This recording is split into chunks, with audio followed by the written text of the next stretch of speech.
नमस्कार, स्वागत है आपका न्यूज 19 में। मैं पुलकित सक्सेना आप लोग के साथ। आइए एक नजर डालते हैं पाली जिले की ओर। आपको बता दूं कि कल शाम के समय पाली जिले के अंदर एक दर्दनाक सड़क हादसा देखने को मिला है, जिसके अंतर्गत गैस पाइपलाइन का एक 80 फीट लंबा पाइप लापरवाही के चलते हुए बस में आर पार हो गया। जी हाँ, इसके अंतर्गत एक व्यक्ति की गर्दन भी अलग हो गई है और साथ ही साथ दूसरे व्यक्ति के सर में बहुत ही गहरी चोट आई है। साथ ही लगभग आधा दर्जन से ज्यादा लोग घायल होते हुए भी नजर आए हैं। पाली जिले के सांडेराव थाना इलाके में मंगलवार को हुए दर्दनाक सड़क हादसे में एक महिला समेत 2 लोगों की मौत हो गई और 1 दर्जन लोग गंभीर रूप से घायल भी हुए हैं। हादसा 4 लेन पर हुआ है। वहीं डाली जा रही गैस पाइपलाइन का 80 फीट लंबा पाइप हाइड्रोक्लोरिक मशीन के ऑपरेटर की लापरवाही से बस अंदर से आर पार हो गया। बताया जा रहा है कि इससे एक यात्री की गर्दन कट गई और एक यात्री का सिर पूरी तरह से फट गया है। हादसे के बाद वहां अफरा तफरी भी मच गई। हादसे के बाद एक बस हालत देख करके हर कोई हैरत में पड़ गया था।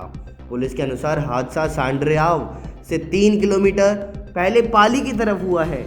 वहां 4 लेन हाईवे के पास लंबे समय से अंडरग्राउंड गैस पाइपलाइन डालने का कार्य चल रहा है। मंगलवार शाम को करीब 4 बजे मारवाड़ जंक्शन से पूना जाने वाली निजी ट्रैवल बस इस हाईवे की ओर से जा रही थी। इसी दौरान वहां गैस पाइपलाइन डालने के लिए हाइड्रोक्लोरिक मशीन का ऑपरेट करीब 80 फीट लंबा एक पाइप बिना इधर उधर देखे लापरवाही पूर्वक मशीन चलाते हुए 4 लेन पर ले आया।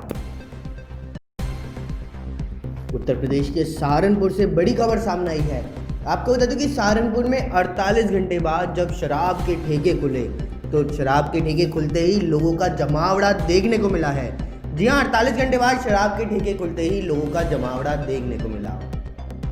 साथ ही साथ आपको बता दूं, सरकार द्वारा 48 घंटे के लिए स्नातक चुनाव के मद्देनजर शराब के ठेकों को बंद कर दिया गया था। जी हाँ, स्नातक चुनाव के मद्देनजर शराब के ठेकों को बंद कर दिया गया था, जिसके बाद खुलते ही लोग शराब लूटने के लिए टूट पड़े। साथ ही साथ आप वीडियो में साफ तौर पर देख सकते हैं कि लोग किस तरह हाथों में शराब के पौए लेकर जा रहे हैं। ऐसा लग रहा है कि महीनों बाद शराब के ठेके खुले हों। जी हाँ, ऐसा लग रहा है कि महीनों बाद शराब के ठेके खुले हों। साथ ही साथ आप साफ तौर पर यह भी देख सकते हैं कि ठेकों पर ना ही किसी तरह की सोशल डिस्टेंसिंग की पालना की जा रही है और ना ही लोगों के मुंह पर मास्क लगा हुआ है। जी हाँ, सोशल डिस्टेंसिंग की पालना भी नहीं की जा रही और लोगों ने मुंह पर मास्क भी नहीं लगा रखा, जबकि साफ तौर पर सरकार की गाइडलाइन है कि मास्क लगाना और सोशल डिस्टेंसिंग की पालना करना अनिवार्य है। लेकिन फिर भी लोगों ने सरकार के नियमों की धज्जियां उड़ाई। आइए एक नजर डालते हैं राजधानी जयपुर की ओर। आपको बता दें कि राजधानी जयपुर में पिछले कुछ समय पहले डेयरी बूथ संचालक की हत्या का जो हुई थी, उसका पुलिस ने पर्दाफाश कर दिया। राजधानी जयपुर में सदर थाना इलाके में डेयरी बूथ संचालक की हत्या के मामले में पुलिस ने बुधवार को पर्दाफाश कर हत्यारे के भाई को गिरफ्तार कर लिया। पुलिस फिलहाल आरोपी से पूछताछ कर रही है। डीसीपी प्रदीप मोहन शर्मा ने बताया कि हत्या के मामले में सगे भाई राम बिहारी उर्फ राहुल निवासी पावई भिंड मध्य प्रदेश हाल मजदूर नगर सदर को गिरफ्तार किया गया है। उसने लोहे की रॉड से भाई सुदामा के सिर में वार कर हत्या करना स्वीकार किया है। पूछताछ में यह भी सामने आया कि सुदामा शराब पीने का आदी था, जिसके कारण अक्सर दोनों भाइयों में झगड़ा होता रहता था। हत्या के पीछे भी राम बिहारी उर्फ राहुल के शराब पीना होना सामने आया। जेकब रोड पे नाटोनिक चौराहा है, मेन इंटरसेक्शन पे ब्रिज के नीचे एक डेयरी बूथ है। उस डेयरी बूथ पे डेयरी बूथ संचालक की बॉडी मृत अवस्था के अंदर बूथ के अंदर है। वहाँ सूचना मिलने पे पुलिस अधिकारी वहाँ पहुँचे, एसएचओ पहुँचे और प्रारंभिक तौर पर देखा कि जो डेयरी बूथ संचालक सुदामा है उसकी सरिये से वार करके और मल्टीपल इंजरीज से उसके चोट पहुंचाई थी और बूथ के अंदर उसकी बॉडी खून से लहूलुहान और काफ़ी खून उसमें निकल गया था, बॉडी पड़ी थी। मोटे रूप में इस घटनास्थल का निरीक्षण किया गया। मैंने भी निरीक्षण किया, एसीपी नवाब खान साहब और एसएचओ सदर पृथ्वीपाल सिंह जी ने इसमें एक टीम बनाई और इस पर गहन अनुसंधान किया। उसके बाद फौरी कार्रवाई पोस्टमार्टम वर्क करने के बाद जब अनुसंधान प्रारंभ किया गया, जब इसका मृतक का भाई जो उस समय पोस्टमार्टम बाद बॉडी को लेकर के अपने गांव चला गया और वहां से इस बीच में अनुसंधान चलता रहा, तो पुलिस के अनुसंधान दौरान जो शक की सुई थी वो इसके भाई की तरफ गई। तब जब भाई गांव से इसका मृतक जो कि मध्य प्रदेश का रहने वाला था, वहाँ से जब वापस लौट के आया तो आने के बाद उससे पूछताछ की गई। पूछताछ करने पे कई चीज़ें पुलिस के अनुसार सामने आई, जिस पे इससे प्रश्न पूछे गए, उसका संतोषजनक जवाब नहीं देता। खास तौर से जो उसने बताया कि उसने रात को अपने भाई सुदामा को खाना लेके गया था और सुबह सूचना मिली कि उसकी किसी ने हत्या कर दी। ये तथ्य जो है पूछताछ पे गलत निकला और जब उससे गहन पूछताछ की उन्होंने सारा राज उगल दिया। अनुसंधान से पाया गया कि मृतक का जो भाई राम बिहारी, जो इसमें जिसने रिपोर्ट दी थी, उसी का उसने मर्डर किया था और मुख्य वजह जो है हत्या का उनका आपसी विवाद रहा। किसी बात को जो मृतक सुदामा था वो शराब भी पीता था और किसी अन्य विवाद को लेकर दोनों भाइयों में आपस में बोलचाल हुई और बोलचाल होने के बाद में झगड़ा बढ़ गया और इस हद तक बढ़ गया कि मुलजिम ने अपने भाई को सरिये से रॉड से मार के उसकी हत्या कर दी। इसमें इस अनुसंधान को हमारे एसएचओ सदर, इनकी टीम और एसीपी सदर की निर्देशन में उन्होंने गहन अनुसंधान किया, मुलजिम को गिरफ्तार कर लिया। अभी और पूछताछ इसमें आगे जारी है। तो मैं एक बार पोस्टमार्टम करा के, क्योंकि ये रहने वाले जो हैं ये मूलतः मध्य प्रदेश भिंड जिले के रहने वाले थे, तो इसके भाई के द्वारा बॉडी को ले प्राप्त करके दाह संस्कार के लिए अंतिम क्रियाक्रम अपने गांव लेके चले गए। इस पीछे से पुलिस ने अनुसंधान किया और मोटे रूप में जो चीज सामने आई वो ये थी कि इनका आपस में विवाद था। पहला तो किसी बात को लेकर के पैसे का लेन देन का विवाद था और मृतक जो है वो शराब पी रहा था, शराब को पीने के लिए इनका झगड़ा हुआ था। तो उस विवाद को लेकर के अभी मोटे रूप में सामने आया, मुलजिम को गिरफ्तार किया है, जिससे पूछताछ की जानी है और भी कोई इसमें तथ्य भी सामने आएगा। ये तो एक प्रारंभिक तौर पर ये चीज सामने आई।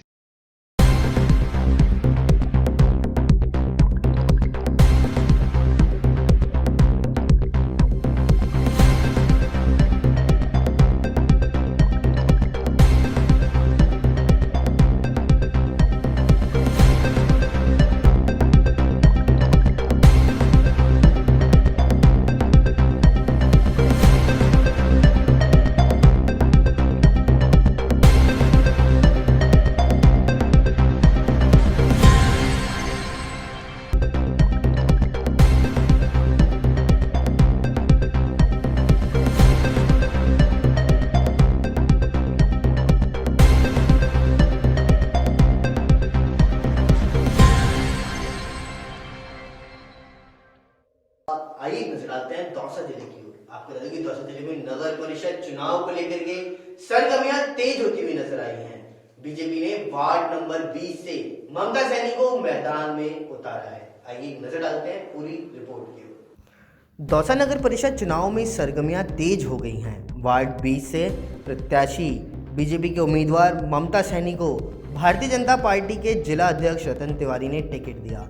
आज गुप्तेश्वर रोड पर स्थित वार्ड नंबर 20 का बीजेपी कार्यालय का उद्घाटन हुआ है, जिसमें भारतीय जनता पार्टी के जिला अध्यक्ष रतन तिवारी, बीजेपी के शहर अध्यक्ष विपिन जैन, जिला महामंत्री लाखन सिंह गुर्जर, वार्ड नंबर 20 के पूर्व पार्षद बाबूलाल जैमन, सीताराम सैनी, कैलाश शर्मा, मनमोहन शर्मा सहित बीजेपी के कार्यकर्ता सैकड़ों की तादाद में एकत्रित हुए। वार्ड नंबर 20 से बीजेपी की प्रत्याशी ममता सैनी, इसके बारे में आप क्या कहना चाहते हैं? देखिए, दौसा में नगर परिषद के चुनाव 11 तारीख को है। जी, भारतीय जनता पार्टी ने पहल करते हुए सभी वार्डों में अपने प्रत्याशी खड़े किए और 20 नंबर वार्ड में ममता सैनी जी को हमने अपना प्रत्याशी बनाया। जी, आज उनके चुनाव कार्यालय का उद्घाटन है और इतनी बड़ी संख्या में लोगों का उपस्थित होना, जिसमें बड़े पैमाने पर माताएं बहनों का उपस्थित होना, ये अपने आप में कह रहा है कि यहाँ से ममता सैनी की जीत सुनिश्चित है। हमने एक ही निवेदन किया है कि भारतीय जनता पार्टी विकास की राजनीति करती है। दौसा 2013 में कैसा था, 2018 में हमने कहाँ छोड़ा, ये आज दौसा की जनता देख रही है। दौसा में सड़कों का जाल होगा, बिजली की रोड लाइट्स लगाने का मामला होगा। दौसा में सबसे बड़ा मुद्दा था सुरक्षा का, उस सुरक्षा के वातावरण को देने का विषय होगा। पानी के विषय को गंभीर संकट था, उसके लिए ट्यूबवेल और टैंकर लगाने का विषय, ईसरदा से जोड़ने की योजना, उसके लिए बजट सेंक्शन, बीसलपुर की DPR बनाने का काम, जिससे कि स्थायी रूप से इसका समाधान होने का, ये सब भाजपा की सरकार ने किया। और 2 साल होने के बाद भी यहाँ कांग्रेस के सत्ताधारी दल के विधायक महोदय ने 5 पैसे भी नए सेंक्शन नहीं कराए। इसलिए विकास की गति देने के लिए ममता सेन जी को वोट दें, ऐसा निवेदन था। Thank you sir. लगाने का विषय होगा या फिर पानी को उपलब्धता का विषय होगा, ईसरदा से जोड़ने के लिए पैसे का मामला, बीसलपुर से योजना की DPR बनाने का मामला, ये सब उस समय की सरकार में हुई। 2 साल में राजस्थान में कांग्रेस की सरकार बनने के बाद 1 पैसा भी नया कांग्रेस की सरकार ने दूसरा नहीं सकता। इससे बड़ी कोई चीज़ नहीं हो सकती। इसलिए अब आपको मौका मिला है कि अपन एक बार अपने वोट का इस्तेमाल करके इस कांग्रेस सरकार पर अंकुश लगाने का काम करें, जो विकास रुका है 2 साल में उसकी गति को बढ़ाने का काम करें। इसके लिए आपके यहाँ से प्रत्याशी आप ममता सैनी जी को वोट दे करके कमर पर बॉल लगाने करें। भीलवाड़ा से बड़ी खबर सामने आई है। आपको बता दूं कि कबाड़ी के गोदाम में भीषण आग लग चुकी है। जी हां, भीलवाड़ा के अंदर कबाड़ी के गोदाम में भीषण आग लग चुकी है। आपको बता दूं कि करीब 20 लाख का बताया जा रहा है नुकसान। साथ ही साथ टैंकर और दमकल की मदद से आग पर काबू भी पाया गया है। जी हां, टैंकर और दमकल की मदद से आग पर काबू पाया गया और यह घटना फूलिया कला कस्बे में हरकचंद ओझा के बाड़े में लगी है। जी हाँ, फूलिया कला कस्बे के हरकचंद ओझा के बाड़े में आग लगती हुई नजर आई। आइए एक नजर डालते हैं दौसा जिले की ओर। आपको बता दें कि दौसा जिले में पूर्व मंत्री अरुण चतुर्वेदी ने कहा कि गहलोत सरकार ने 2 साल में अभी तक कोई भी कार्य नहीं किया। नगर परिषद दौसा के निकाय चुनाव में वार्ड नंबर 3 भाजपा प्रत्याशी लक्ष्मी देवी शर्मा के कार्यालय उद्घाटन में मुख्य अतिथि पूर्व मंत्री अरुण चतुर्वेदी ने कहा कि गहलोत सरकार ने 2 साल में अभी तक कोई भी काम नहीं किया। जो काम भारतीय जनता पार्टी के द्वारा किए गए थे उन्हें बंद करवाने का कार्य जरूर कर रही है। कांग्रेस के द्वारा किए वादे अभी तक पूरे नहीं हुए, ना ही कोई सड़कों का विकास हुआ है और ना ही किसानों का कर्ज माफ हुआ। भारतीय जनता पार्टी के जिलाध्यक्ष रतन तिवारी ने भाजपा कार्यकर्ताओं को एकजुट होकर भाजपा बोर्ड बनाने का आह्वान भी किया। इसी मौके पर नगर अध्यक्ष विपिन जैन, महिला मोर्चा जिलाध्यक्ष उर्मिला जोशी, नगर उपाध्यक्ष आलोक जैन, नरेंद्र सोती, वैद्य विनोद कुमार शर्मा सहित कई लोग वहां मौजूद रहे। बाड़मेर के सिरदरी से बड़ी खबर सामने आई है। जलदाय विभाग के बंद पड़े बोरवेल से गैस रिसाव की खबर सामने आई है। जी हां, जलदाय विभाग के बंद पड़े बोरवेल से गैस रिसाव की खबर सामने आई है। गैस रिसाव से तेज धमाके के साथ बोरवेल में लग रही है आग। जी हां, गैस रिसाव से तेज धमाके के साथ बोरवेल में आग भी लग गई। गांव के पास लगातार आग लगने से दहशत में है ग्रामीण। साथ ही साथ सिरदरी उपखंड के कौशलू गांव का यह मामला बताया जा रहा है।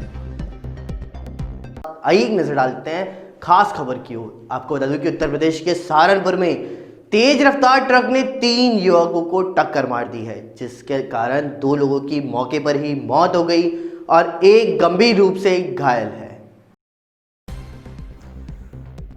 उत्तर प्रदेश के सहारनपुर में तेज रफ्तार अनियंत्रित ट्रक ने बाइक सवार 3 लोगों को रात में जबरदस्त टक्कर मार करके कुचल दिया है, जिसमें मौके पर 2 युवकों की ही मौत हो गई है। साथ ही साथ एक युवक बुरी तरह से घायल अवस्था में PGI चंडीगढ़ के लिए रेफर कर दिया गया, जिसकी हालत गंभीर बनी हुई है। मौके पर पहुंचे परिजनों ने पुलिस को सूचना दी।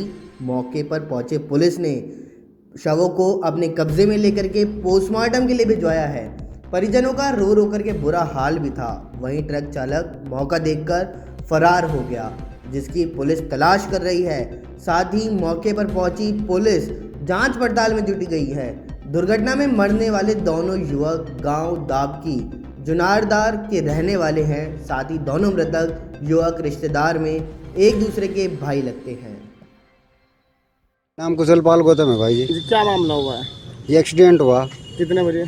ये करीब 9 बजे करीब एक्सीडेंट हुआ जी। अच्छा, कितने आदमी घायल हुआ? कितने यहाँ पे? 2 तो मृतक हैं जी और एक घायल है, वो चंडीगढ़ रेफर करा डॉक्टर साहब ने। किस जगह का मामला है ये पपेल रोड का मामला है जी।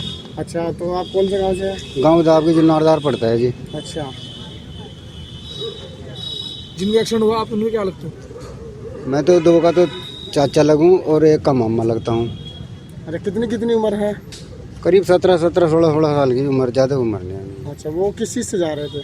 बाइक से जा रहे थे जी वो। दोनों बाइक अलग अलग थी? नहीं, तीनों बाइक पे थे, एक बाइक पे थे तीनों। अच्छा, एक बाइक पे तीनों? इधर से जा रहे थे, उधर से ट्रक आ रहा था। अच्छा अच्छा।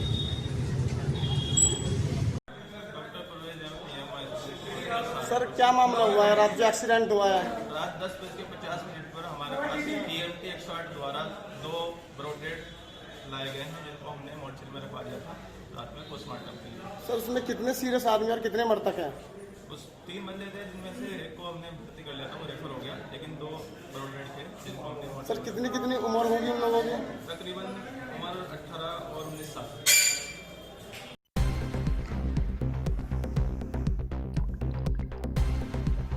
राजधानी जयपुर से बड़ी खबर सामने आई है। आपको बता दूं कि महापौर मुनीश गुर्जर द्वारा रैन बसेरों का औचक निरीक्षण किया गया। जी हां, रैन बसेरों का औचक निरीक्षण किया गया है, साथ ही साथ कंबल भी वितरण किए गए। जी हां, महापौर के द्वारा कंबल भी वितरण किए गए हैं। आपको बता दूं कि NBC रोड हसनपुरा हटवाड़ा स्थित वृद्धाश्रम भवन बाल बसेरा रेलवे स्टेशन के पास स्थाई और हसनपुरा पुलिया के नीचे रैन बसेरों में कंबल वितरण किया गया। जी हां, NBC रोड हसनपुरा हटवाड़ा स्थित वृद्धाश्रम भवन बाल बसेरा रेलवे स्टेशन के पास स्थाई और हसनपुरा पुलिया के नीचे रैन बसेरे में कंबल का वितरण किया गया। आइए एक नजर डालते हैं दौसा जिले की ओर। आपको बता दूं कि दौसा जिले में वार्ड 20 के कांग्रेस के उम्मीदवार शांति देवी को टिकट दिया गया। दौसा नगर परिषद चुनाव में सरगर्मियां तेज हो गई हैं।